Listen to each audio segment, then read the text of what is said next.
Cümleten selamun aleyküm hanımlar. Diva Patik YouTube kanalıma hepiniz hoş geldiniz. Bugün birlikte dikişsiz 2 şiş bot patik yapacağız. Ben patiğimde mor ve sarı olmak üzere 2 tane normal patiklik ip kullandım. Şişlerim 3 numara. Hemen modelimi de göstereceğim. İşte hanımlar, modelimiz bu şekilde. Baştan sona 2 şiş ile dikişsiz olarak yaptığım modelim. Kenarlarımız bu şekilde. Tabanımız, patiğimizin arka kısmı, hiçbir yerinde dikiş yok. Bu patik benim elimin ölçülerine göre 37-38 numara ayaklar için uyumlu oldu. 39-40-41 numara yapmak isteyenler hanımlar patiği şöyle büyütecekler. Ben patiğimin şu bölümüne bakın 5 tane bu desenden yaptım. Büyük yapmak isteyenler buraya bir desen daha fazla yapacaklar. Bu şekilde patiğin boyutu büyümüş olacak. Şimdi hep birlikte patiğimize başlayalım. Bilek kenarından başladım ben hanımlar. Mor ipim ile ipimin ucunda şöyle küçük bir miktar ip bıraktım. Patiğime 47 ilmek olarak başladım. Bu şekilde toplamda 47 ilmeğimizi atacağız. 4 ilmeğim oldu. 5, 6, 7. Bu şekilde toplamda 47 ilmek atalım gelelim. Evet hanımlar, 47 ilmeğimi attım geldim. En son şu bölüme bir tane şöyle bir düğümlüyorum. Düğüm atıyorum kenarımıza. Buradaki fazla ipimin ucunu da şöyle kesiyorum. Patiğimizin bu bölümünde hanımlar bilek bölümünde 2 düz 2 ters lastik uygulaması yapacağız. Bu aşamada şöyle ilk ilmeğimi aldıktan sonra ilmeklerimi 2 ilmek düz, 2 ilmek ters, 2 ilmek düz, 2 ters. Bu şekilde 2 düz 2 ters lastik uygulaması yapacağız hanımlar. 2 ilmek düz örüyorum. 2 ters. Sıra sonuna kadar ilmeklerimizi bu şekilde örüp gelelim. Sıra sonuna kadar ilmeklerimi ördüm. Şimdi geri dönüyorum hanımlar. Geri döndüğümüzde ön yüzdeyiz. Ön yüzde olduğumuzu şöyle kabul ediyorum. Şu başlangıç ipimiz eğer sol taraftaysa ön yüzdeyiz demektir. Arka yüzde 2 düz 2 ters lastik uygulamasını bir sıra ördük. Şimdi ön yüzde ikinci lastiğimizi yapacağız. İkinci sıra lastiğimizi. Kenar ilmeğini örmeden alıyorum. İlmekleri gördüğüm gibi öreceğim. Bakın bir ters ilmeğim var, hemen ters ördüm. 2 düz ilmeğim var. Düz örüyorum. Düz ilmekleri düz, ters ilmekleri ters örüyoruz. Böylece lastik uygulaması oluyor. Ön yüzde ikinci sıramızı yapıyoruz hanımlar. 2 düz, 2 ters. Sıra sonuna kadar bu şekilde öreceğiz. Ardından arka yüzde yine aynı işlemi tekrar edeceğiz. İlmekleri gördüğümüz gibi öreceğiz. 3 sıra olacak. Ön yüzde yine ilmeklerimizi lastik olacak şekilde öreceğiz. 4. Arka yüzde bir daha öreceğiz. 5. Toplamda şu bölüme 5 sıra hanımlar lastiğimizi öreceğiz. Sonra lastiğimizi şöyle devam edeceğiz sarı ipimiz ile. Öncelikle hanımlar şuraya 5 sıra lastiğimizi mor ipimiz ile örelim gelelim. Sarı bölüme birlikte geçelim. Evet hanımlar, toplamda 5 sıra lastik uygulamasını yaptım geldim. Hemen araya bakın şurayı yapacağız. Sarı ile yine aynı lastik uygulamasına devam edeceğiz. 2 sıra lastiğimizi sarı ile yapacağız. Kenar ilmeğini bu defa örerek başlıyorum. Renk geçişimi olduğu için yanına bir ilmek ters ördüm. Bakın bir tersimiz var, ters ördük. Yine bu aşamada ilmeklerimizi gördüğümüz gibi öreceğiz. Bakın sarı ipimin ucunda buraya açılmasın diye kendine düğümledim. Yapacağımız işlem şu hanımlar. İlmekleri gördüğüm gibi örüyorum yine. Bakın 2 düz ilmeğimi bu defa sarı ile düz ördüm. 2 ters. 2 düz. 2 ters.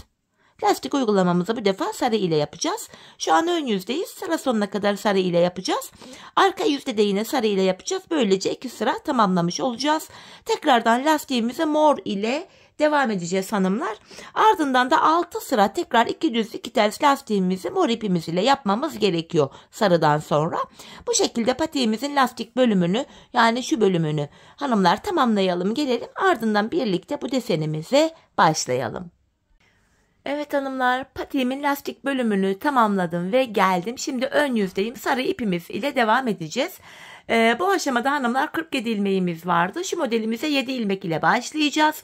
Geriye 40 ilmek kalıyor. Yanlara da 20'şer ilmek haroşa öreceğiz.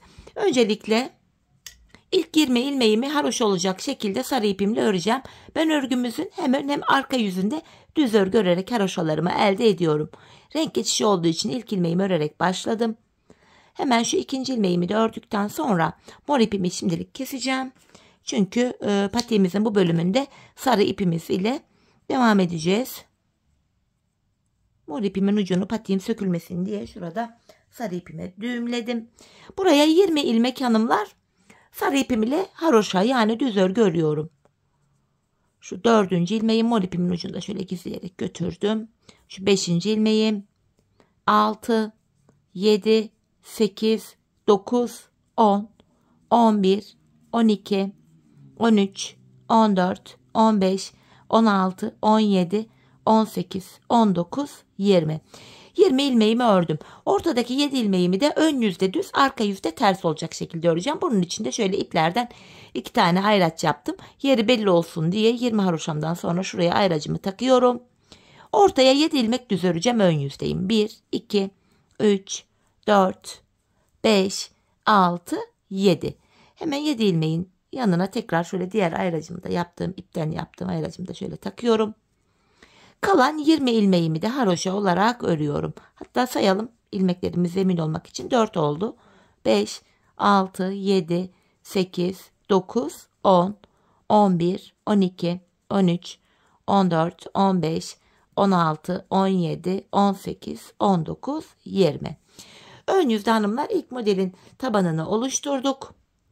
Şimdi geri dönüyorum, arka yüzdeyim. Arka yüzde yine kenardaki 20 ilmeğimi haroşa öreceğim. İşaretleyerek kadar olan ilmeklerimi haroşa örüyorum. İşaret koyduk çünkü. Saymaya gerek yok.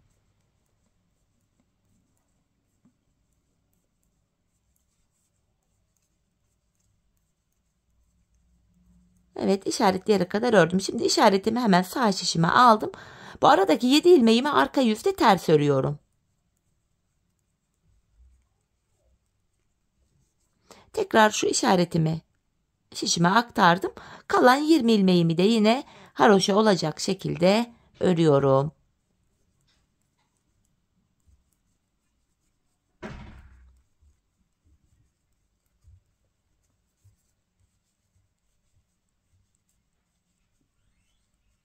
Sonuncu ilmeğimi de ördüm. Tekrar geri dönüyorum hanımlar. Ön yüzdeyiz. Aynı işlemi ikinci kez tekrar edeceğiz. Bu aşamada yine kenardaki 20 ilmek haroşamızı haroşa olarak öreceğiz. Ortadaki 7 ilmeğimizi ön yüzde düz öreceğiz. Kalan 20 ilmeği yine haroşa öreceğiz. Arka yüze döndüğümüzde yine kenarlardaki 20'şer ilmeği haroşa öreceğiz. Arka yüzde sadece ortadaki 7 ilmeği ters öreceğiz. İlk sırada yaptığımız işlemin aynısını şimdi tekrar yapalım, gelelim. Evet hanımlar, aynı işlemi ikinci kez tekrar ettim. Geldim. Şimdi orta bölümde artırmalarımıza başlayacağız. Modelimizi kuracağız. Yine bu aşamada kenardaki 20 ilmek haroşamızı öreceğim düz olarak. Ortadaki 7 ilmek üzerinden hem model kurulumu oluyor hem de artırmalar yapılıyor. İşaretleyerek kadar olan ilmeklerimi örüyorum. Bakın şu işaretimi sağ şişime aldım. Şimdi ortada 7 ilmeğim var hanımlar. Yapacağımız işlem şu.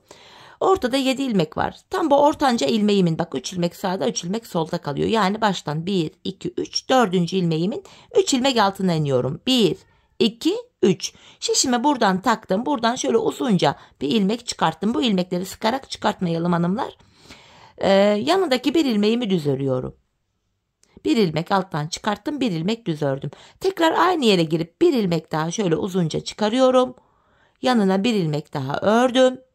Tekrar aynı yere 3. kez girip bir ilmek daha çıkarttım. Bakın buradan 3 tane ilmek çıkartmış olduk. Alttan bir ilmek çıkarttık, bir ilmek ördük, bir ilmek çıkarttık, bir ilmek ördük. 3. kez ilmek çıkarttık. Şimdi ortaya 3 ilmek öreceğim. 1, 2, 3. Şimdi de şu sol taraftan aynı işlemi yapacağız. Aynı yere tekrardan giriyorum. Bir ilmek çıkarıyorum. Yanındaki bir ilmeği ördüm. Tekrar aynı alta tekrardan girerek şöyle bir ilmek daha çıkartıyorum. 2. kez çıkarttım. Bir ilmeğimi ördüm. Ve en son aynı yere tekrar girerek şöyle bir ilmek daha çıkartıyorum. Böylece 3 ilmek de sol kenardan çıkartmış olduk hanımlar. 3 ilmek sağ kenardan, 3 ilmek de sol kenardan çıkarttık. Şu ayracımı, işaretimi sağ şişime alıyorum. Kalan 20 ilmeğimi yine haroşa örüyorum. Sağdan ve soldan 3'er ilmek çıkarttık. Toplamda 6 ilmek çıkmış oldu. İlmek sayımız 6 arttı. Yani 47 ilmeğimiz vardı.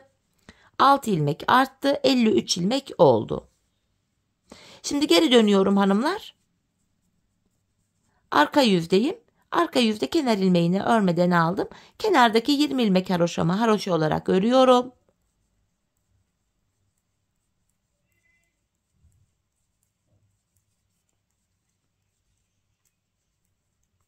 İşaretleyene kadar ördüm. Bu işaretimi sağ şişime aldım. Arka yüzde yapacağım işlem şu. İpimi kendime doğru alıyorum. Alttan aldığım uzun ilmekleri örmeden alıyorum. Aralardaki birer ilmeği ters örüyorum. Alttan çıkarttığım ilmeği örmeden aldım. Bir ilmek ters ördüm. Alttan aldığım ilmeği örmeden alıyorum. Arada 3 ilmeğimi ters ördüm. Tekrar burada uzun ilmeği örmeden alıyorum. Bir ilmek ters ördüm. İlmeği örmeden aldım. Bir ters ördüm. Tekrar alttan aldığım ilmeği örmeden sağ şişime alıyorum. Buradaki ayracımı sağ şişime aktardım yine. Kalan 20 ilmeğimi haroşa olarak örüyorum.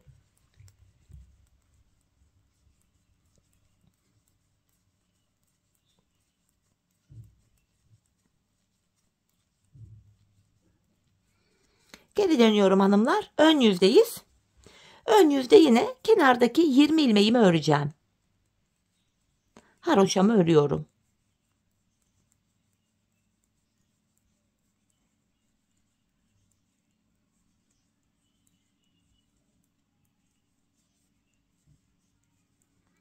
Evet, işaretleyene kadar ördüm. Ayracımı yine sağ şişime aldım. Bu ilmeklerin hepsini sırayla öreceğim. Bakın uzun ilmeğim var. Örüyorum. Bir düz ilmeğim vardı. Örüyorum. Sırasıyla ilmeklerin hepsini düz olarak örüyorum.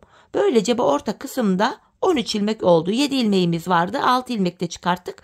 Orta kısımdaki ilmek sayısı böylece 13 oldu. Orta kısımdaki 13 ilmeğin hepsini bu şekilde düz ördüm hanımlar. Şöyle şeklimiz bu. Şimdi ayracımı hemen sağ şişime alıyorum. Kalan 20 ilmeğimi yine haroşa olarak örüyorum.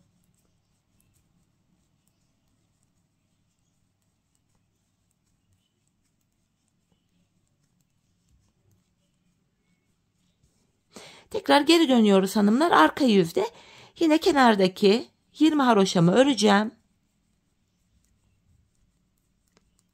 Modelimizin son sırası oluyor bu hanımlar. Modelin son sırası. 20 haroşamdan sonra ayracımı aldım. Ortadaki 13 ilmeğimi ters olarak örüyorum.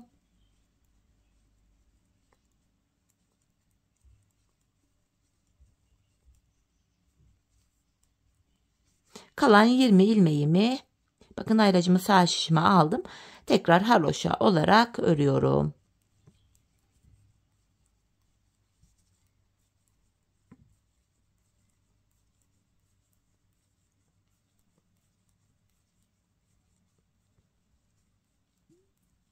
Sonuncu ilmeğimi de ördüm.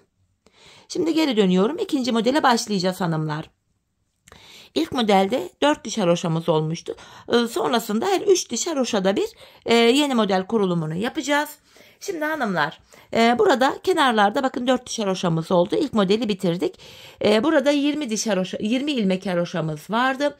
Şimdi haroşalı ilmek sayımız 3 artacak. 23 olacak. Yani yine ortada 13 ilmeğimiz vardı hanımlar. Ortadaki 7 ilmeğe model kurulumu yapacağız. 3 ilmek sağa 3 ilmek sola haroşa olarak ayıracağız. Örerek göstereyim sizlere. Öncelikle kenardaki 20 ilmek haroşamı örüyorum. 4, 5, 6, hatta saymaya bile gerek yok. İşaretleyene kadar örüyorum.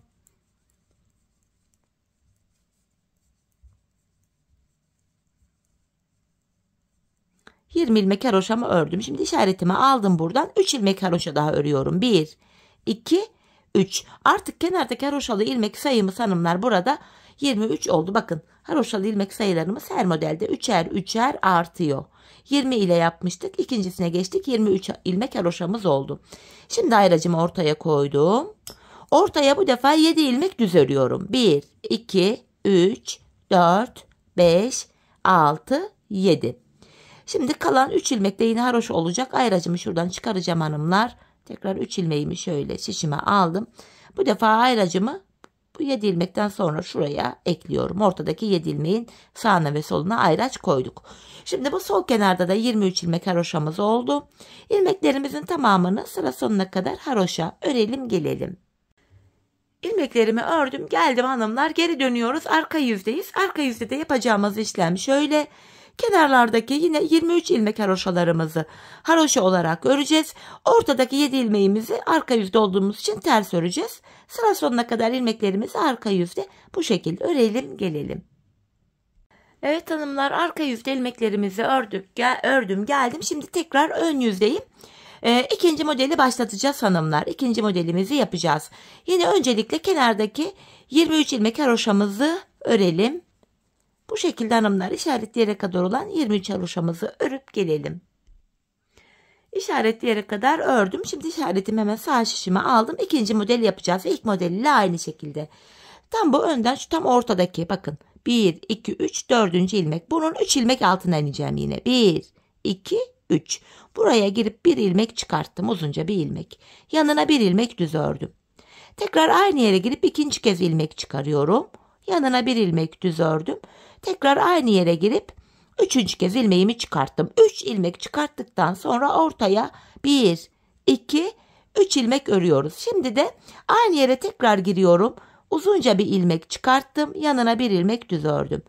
Tekrar aynı yere girerek bir uzun ilmek daha çıkartıyorum. Bakın ikinci ilmek oldu. Yanına bir ilmeğimi düz ördüm. Son kez aynı yere girerek tekrar şişimi takıyorum. Buradan üçüncü kez uzunca bir ilmek çıkarttım. Ayracımı sağ şişime aldım. Ortaya 6 ilmek daha çıkartmış olduk. Kalan 23 ilmeğimizi haroşa örelim gelelim. Haroşalarımı sıra sonuna kadar ördüm hanımlar. Geri dönüyorum, arka yüzdeyim. Arka yüzde yine kenar ilmeğini aldım. Yine işaretleyerek kadar olan 23 haroşamızı örelim gelelim. Evet hanımlar, 23 haroşamı ördüm. Ayracımı sağ şişime alıyorum. Arka yüzde bakın, ipimi kendime doğru aldım. Alttan aldığım uzun ilmeği örmeden alıyorum. Yanındaki bir ilmeği ters örüyorum. O alttan çıkarttığımız uzun ilmekleri örmeden sağ şişimize alıyoruz. Aralardaki ilmeklerimizi ters örüyoruz. Bu şekilde.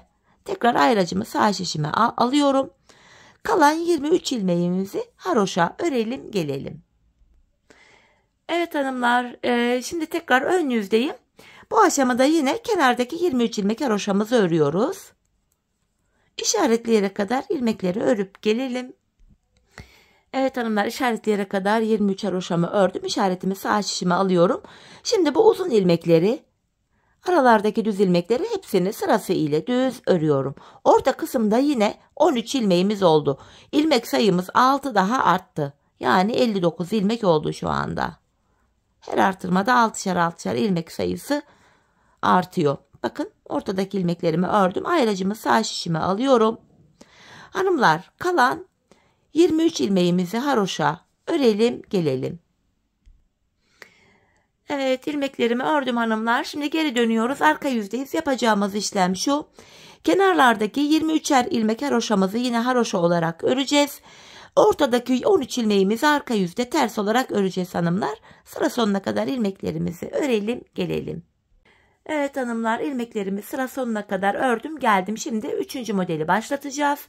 Şöyle hanımlar, ilk modeldeyken bu kenarda 4 diş haroşamız vardı. Bir haroşa fazla oldu. Çünkü model kurulumu gereği fazla örmüştük.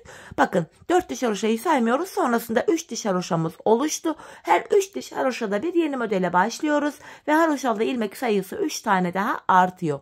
Şimdi 23 değil de 26 ilmek haroşa öreceğiz kenara. Kenar ilmeğini aldım. 26 ilmek haroşamızı öreceğiz. İşaretleyerek kadar 23 ilmek haroşamız vardı. Oraya kadar örüyoruz. Her 3 diş haroşada bir artık haroşalı ilmek sayısı 3'er 3'er artıyor. 26 ilmek haroşamız oluyor böylece.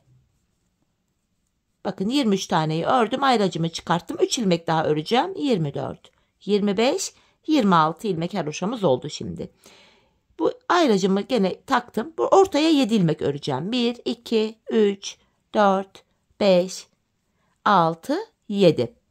Şimdi şu 3 ilmeği aldım. Ayracımı buradan çıkarıyorum hanımlar. Ayracımı şimdi tekrardan bu 7 ilmeğimin yanına şuraya takıyorum. Bu kenarda kalan 26 ilmeğimizi de yine sıra sonuna kadar haroşa örelim gelelim. Evet hanımlar, sıra sonuna kadar ördüm. Geri dönüyorum. Arka yüzdeyiz. Arka yüzde 26 haroşa. Burada 26 ilmek haroşa diğer tarafta var. Ortada da 7 ilmeğimiz var. Kenarlardaki haroşaları haroş olacak şekilde, ortadaki 7 ilmeği de arka yüzde ters olacak şekilde örelim. Ön yüzde buluşalım. Arka yüzde ilmeklerimi ördüm. Yeniden ön yüze geldim hanımlar. Şimdi 3. modeli yapacağız ortada. Yine öncelikle bu kenardaki işaretli yere kadar olan 26 ilmeğimiz var. 26 haroşamızı örüp gelelim. 26 haroşamı ördüm. Yeniden ipimi, ayracımı sağ tarafa alıyorum. Tekrar aynı artırma işlemini yapacağız. Ortada 4. ilmeğimiz. Bu ilmeğin 1, 2, 3 ilmek altına inerek bir ilmek çıkartıyorum. Yanındaki bir ilmeği düz ördüm. Aynı yere tekrar girerek bir ilmek daha çıkartıyorum. Bir ilmek düz ördüm. Aynı yere tekrar girerek 3. ilmeğimi çıkarttım. Şimdi ortaya 3 ilmek örüyorum. 1, 2, 3. İlmek çıkartma işlemini tekrar edeceğiz. Yine aynı yere girerek bir ilmek çıkarttım. Hemen yanına bir ilmek düz ördüm. Tekrar aynı yere girerek ikinci kez ilmek çıkartıyorum. Yanına bir ilmek düz ördüm ve son kez bir ilmek daha çıkartıyorum. Toplam bu sol taraftan da 3 ilmek çıkartmış olduk. Yine 6 ilmek arttı hanımlar ilmek sayımız. Hemen ayracımızı sağ şişimize alacağız. Şöyle kalan 26 haroşamızı öreceğiz. Arka yüzde de hanımlar yapacağımız işlem şu. Kenarlardaki haroşalar yine haroşa örülecek. Bu ortada çıkarttığımız ilmekleri örmeden alacağız. Diğer ilmekleri ters öreceğiz. Sıra sonuna kadar gideceğiz.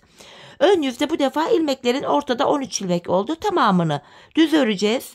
Haroşalar yine haroşa örülecek. Arka yüzde de yine haroşalar haroşa olarak örülürken buradaki 13 ilmeği ters öreceğiz. Sonrasında 4. modele geçeceğiz. Ortaya 7 ilmek ayıracağız yine ve kenarlardaki haroşalı ilmek sayımız 3 daha artacak, 29 olacak. Sonrasında aynı modeli devam ettiriyoruz hanımlar. Zaten bakın ilk 3 modeli birlikte yaptık. Toplamda 5 modelimiz var. 5. modele kadar aynı şekilde yapacağız. En son zaten sonuncu modelde 13 ilmek ile ön yüzde düz, arka yüzde ters örüyoruz. Ortadaki artırdığımız ilmeklerle. Sonra yeni modeli yapmayacağımız için ortaya tekrar 7 ilmek ayırmadık. Ben dediğim gibi toplamda 5 yaptım ama 39-40 numara ya da ipi ince olanlar varsa benim iplerim şöyle göstereyim hanımlar, çok da ince değildi. Daha önce ip kullandıysanız şuraya bir model fazla, yani 6 model yapmanızda fayda var. Ben buraya gelene kadar şişimde de toplam 77 ilmek oldu. 6 tane model yapacak olursanız 6 ilmek fazla olacak. İlmek sayınız 83 olacak. Tek fark bu. Şimdi hanımlar hep birlikte bu şekilde modelimizi tamamlayalım gelelim. Bakın şöyle de hesap edebilirsiniz. İlk başta 4 diş haroşa vardı. Bakın ikinci modele geçerken 1, 2, 3 diş haroşa var. Sonra haroşalı ilmek sayısı 3 artmış. Yine 3 diş haroşa olmuş. Tekrar 3 artmış. 3 diş haroşa, 3 artmış. 3 diş haroşa. Bu şekilde de modeli hesaplayabilirsiniz. Şimdi patiğimizin ön bölümünü bu şekilde örelim gelelim hanımlar. Sonrasında buluşalım. Evet hanımlar, ben buraya 5 tane modelimi yaptım geldim. En son 16 ilmeği ön yüzde düz, arka yüzde ters ördüm. Artık yeni model kurmayacağım. Şu anda burada hanımlar bakın saydığımız anda 16 diş haroşamız var. Bu orta kısma 6 model yaptıysanız şişinizdeki ilmek sayısı 83 olacak ve kenardaki haroşa sayınız şu sarı haroşa sayınız 19 olacak. Şimdi modelimizi yaptık.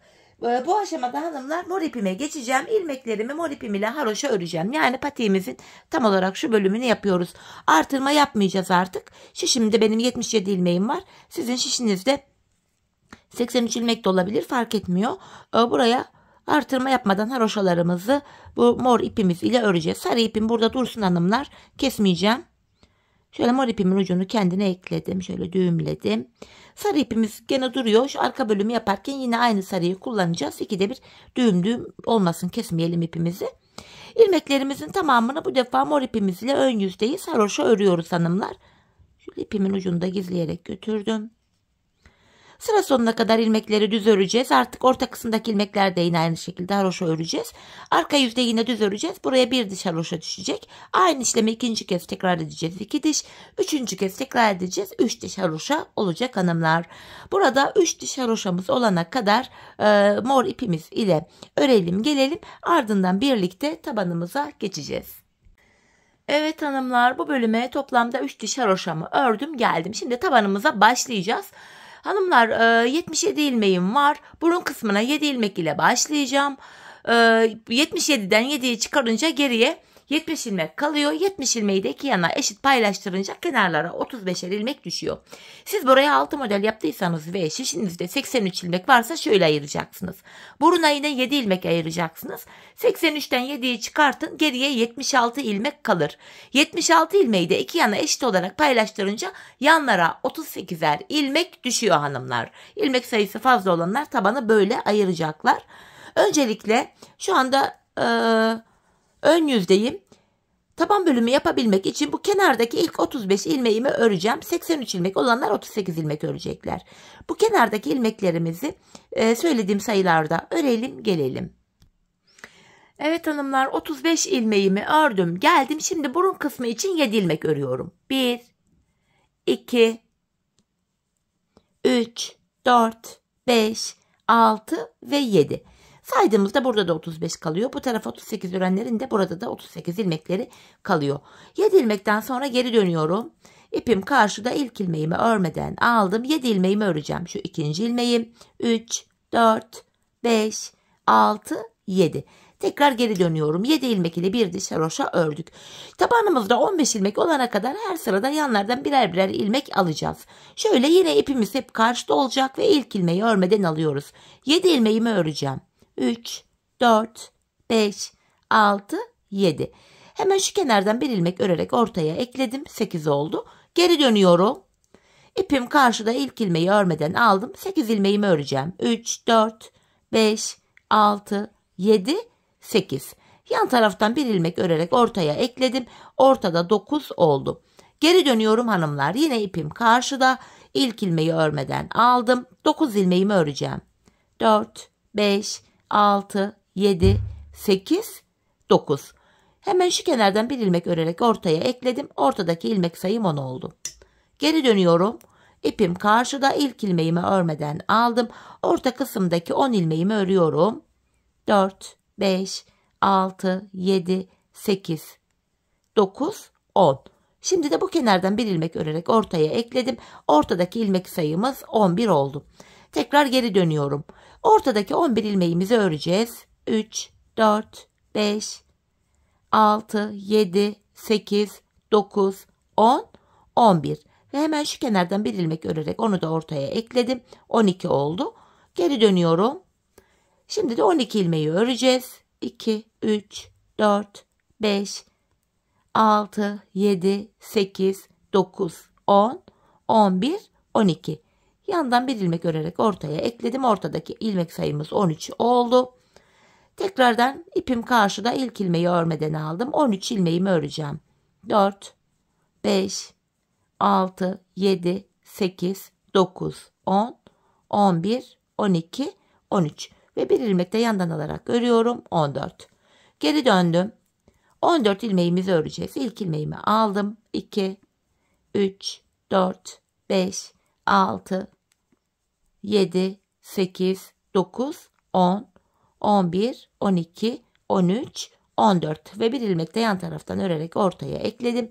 Ortadaki ilmek sayımız 15 oldu. Artık 15 ilmekle kesimlerimize başlayacağız hanımlar. Bakın burun kısmında bu şekilde oval bir görüntümüz de oluştu. Gördüğünüz üzere. Şimdi kesimleri yapacağız. Yapacağımız işlem şu. Tabanda 15 ilmek var. 14'ünü öreceğiz. 15. de kesimi yapacağız. Yine bu aşamada ipimiz karşıda, ilk ilmeği örmeden aldık. 2, 3, 4, 5, 6, 7, 8, 9, 10, 11, 12, 13, 14 ve 15. ilmekte yandan da bir ilmek aldım. İkisini kesiyorum. Bakın ilk kesimi yaptık. Geri dönüyorum. Yine aynı işlemi yapacağız. 14 öreceğiz. 15. de keseceğiz. İpim karşıda, ilk ilmeği örmeden aldım. 2, 3, 4, 5, 6, 7, 8, 9, 10, 11, 12, 13, 14.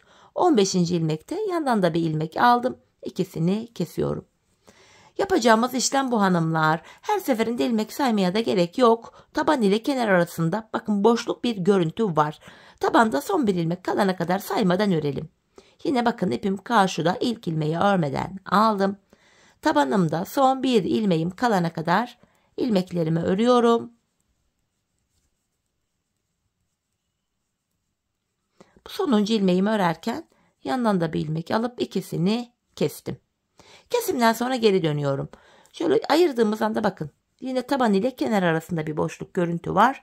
Yine tabanımda son bir ilmek kalana kadar ilmeklerimi saymadan örüyorum.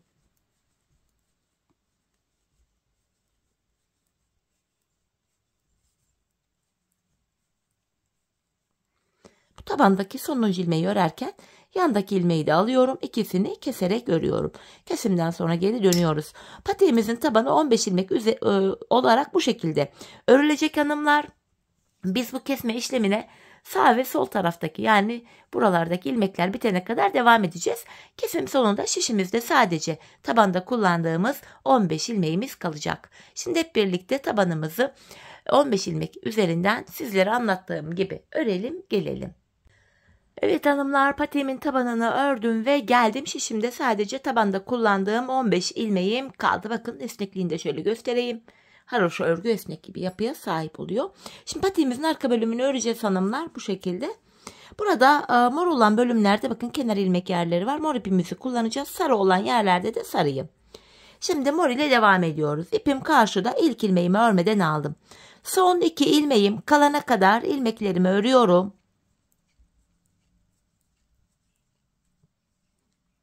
Bakın son 2 ilmeğim, ikisini keserek örüyorum. 14 ilmek kaldı ve buradaki kenar ilmek yerine girerek ilmeğin iki kanadına birden girerek ilmek çıkarttım. Tekrar 15 ilmeğim oldu. Bu şekilde hem patiğimizin arka bölümünü örmüş olduk hem de arka bölüm şu kenarlara ekleniyor. İlmek çıkarttıktan sonra geri dönüyorum. İpim karşıda, yine ilk ilmeğimi örmeden aldım. Yine son 2 ilmeğim kalana kadar örüyorum. Haroşaya devam ediyoruz. Bakın yine son 2 ilmeğimi kestim. Bu sağ kenardan ilmek çıkartırken hanımlar geri dönüyorum. Ön yüzde çıkaracağım. Öyle daha çok kolayıma gidiyor. Şimdi buradaki kenar ilmek yerine girerek buradan da şöyle bir adet ilmek çıkartıyorum.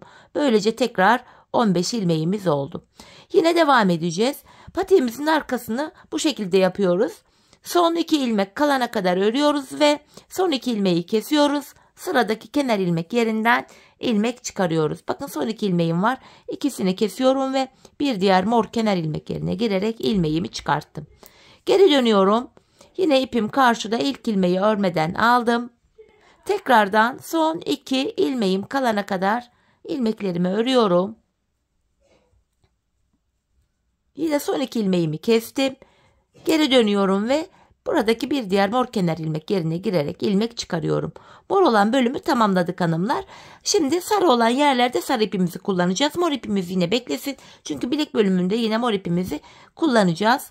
Bu aşamada ilk ilmeğimi yine renk geçişi olduğu için örerek başladım.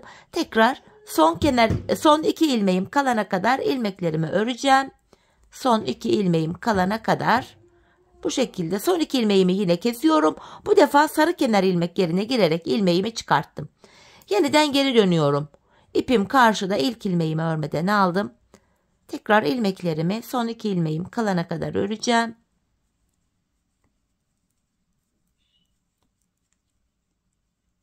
Son 2 ilmeğimizi kesiyoruz. Ve yine bu kenarda geri döndüm. Ön yüzde buradaki ilk sarı kenar ilmek yerine girerek ilmeğimi çıkarıyorum. Sarı bölümlerde hanımlar bu şekilde ilmeklerimizi sarı ipimizle haroşa öreceğiz ta ki şuraya kadar. Bu lastik bölümüne gelince bilek bölümünde de boğaz kısmında da şurada model bütünlüğü sağlansın diye 2 düz 2 ters örmeye devam edeceğiz hanımlar. Şimdi burada son sarı kenar ilmek yerlerine gelene kadar patiğimizin arka bölümünü haroşa örelim gelelim. Evet hanımlar, son kenar ilmek yerlerine gelene kadar, yani son sarı kenar ilmek yerlerine gelene kadar patiğimin bu bölümünü ördüm. Şimdi burada mor ipimi elime alıyorum. Artık mora geçiş yapacağız. Burada ilk ilmeğimi örüyorum renk geçişi olduğu için. Tekrardan hanımlar bu sıramızda ilmeklerimizi mor ipimiz ile düz örüyoruz. Yine son 2 ilmeğim kalana kadar ilmeklerimi öreceğim. Burada arka yüzde 2 ters 2 düz öreceğiz ilmeklerimizi. Bakın son 2 ilmeğim kaldı. Bu ikisini keserek örüyorum. Ve hemen şurada ilk mor kenar ilmek yerine girerek ilmek çıkarttım. Tekrar 15 ilmek oldu. Şimdi geri dönüyorum hanımlar. Bu defa ipim benden tarafta, ilk ilmeği örmeden aldım. Burada yanına bir ilmek ters örüyorum. Devamında 2 ilmek düz, 2 ilmek ters, 2 ilmek düz, 2 ters, 2 düz, 2 ters, birini ördüm, ikinci tersimi öreceğim, son 2 ilmek kaldı. Ters denk geldiği için bu son 2 ilmeğimi tersten keserek örüyorum. Geri dönüyorum hanımlar. Yine burada da bakın mor kenar ilmek yerine girerek şuradan şöyle ilmeğimi çıkarıyorum. Patiğimizin arka bölümünü 2 düz 2 ters lastik bu şekilde öreceğiz. Son 2 ilmek kalana kadar ilmekleri öreceğiz. Yalnız 2 ters 2 düz olacak şekilde örüyoruz. Bakın 2 düz ilmeğimi düz ördüm. 2 tersimi ters örüyorum. Bu şekilde ilmeklerimizi örüyoruz hanımlar. Son 2 ilmeğim düz denk geldi. Düzden keserek örüyorum ve bir diğer mor kenar ilmek yerine girerek ilmeğimi çıkarıyorum. Patiğimizin arkasını böyle örüyoruz. Bu sarı bölüme gelince hemen alttan sarı ipimizi alacağız. Bu defa 2 sıra sarı ipimiz ile bakın şurada lastik uygulamasını yapacağız. Bilek bölümünde model tam dursun diye. Şöyle. Sonrasında tekrar moru alacağız. Mor kenar ilmek yerlerine girerek son kenar ilmek yerine gelene kadar yine lastiğimize devam edeceğiz. Patiğimizin arka bölümünü lastik olarak böyle yapacağız. Şimdi son kenar ilmek yerlerine gelene kadar arka bölümü örelim gelelim. Evet hanımlar, son kenar ilmek yerlerine gelene kadar arka bölümü tamamladım. Şimdi artık ilmeklerimi ikişer ikişer toplayarak kesiyorum. Patiğimizi tamamladık. İlmeklerimizi keseceğiz. Çok sıkıca bir kesim yapmayalım hanımlar. Biraz esnek olsun. Ayağımız rahat girsin diye. Çok da bol bol yapmaya da gerek yok. Hafif esnek olması yeterli. İlmeklerin tamamını keseceğiz. Son bir ilmeğim kaldı. Onu da kesiyorum. Tam bu bölümde burada yüksek bir görüntü oluşmasın diye şöyle dibine doğru batarak şuraya ilmeğimi buraya şöyle düzlüyorum sık iğne yöntemiyle. 2 tane de zincir çektim. İpimi kesiyorum. Hemen iplerimizi gizleyelim. Burada başlangıç ipimiz var. Patiğimize başladığımız yerde bitirdik. Gördüğünüz gibi hiçbir yerinde dikişimiz yok. Hani dikişli patikler ister istemez ayağı rahatsız edebiliyor. Bu nedenle ben patiklerimde kesinlikle dikiş tercih etmiyorum. Daha rahat olsun, daha kullanışlı olsun diye. Şöyle ipimizin ucunu güzelce gizleyeceğim yine şuradan. Şöyle düğümleyerek. Evet. Patiğimizi bitirdik hanımlar. Patiğimiz görüntü itibariyle bu şekilde. Şöyle modelli tarafı göstereyim. Model bu şekilde hanımlar. Patiğimiz. Haroşa örgü olduğu için bakın şöyle göstereceğim. Şöyle gayet esnek ayağı sarıyor. Modelimi bir de şöyle manken ayağında göstereceğim sizlere. Çünkü ayakta çok daha oturmuş, güzel gösterir kendini. Gayet güzel, hoş, kolay bir modeldi hanımlar. Ben çok beğenerek yaptım. Çok severek yaptım. Umarım sizler de patiğinizi benimle birlikte beğenerek, severek yaparsınız. Yapacak olanlara da şimdiden kolay gelsin diyorum. Evet hanımlar, patiğimiz bu şekilde manken ayaktaki hali. Şöyle tabanımız. Bakın topuk kısmımız bu şekilde. Gayet şöyle boğazını göstereyim. Esnek, ayağı sarıyor. Model bu. Evet hanımlar, yine birlikte güzel bir modelin daha sonuna geldik. Umarım sizlere faydalı, hoş bir video olmuştur. Yeni modellerde, yeni videolarda buluşmak dileğiyle. Şimdilik hoşça kalın, sağlıcakla kalın.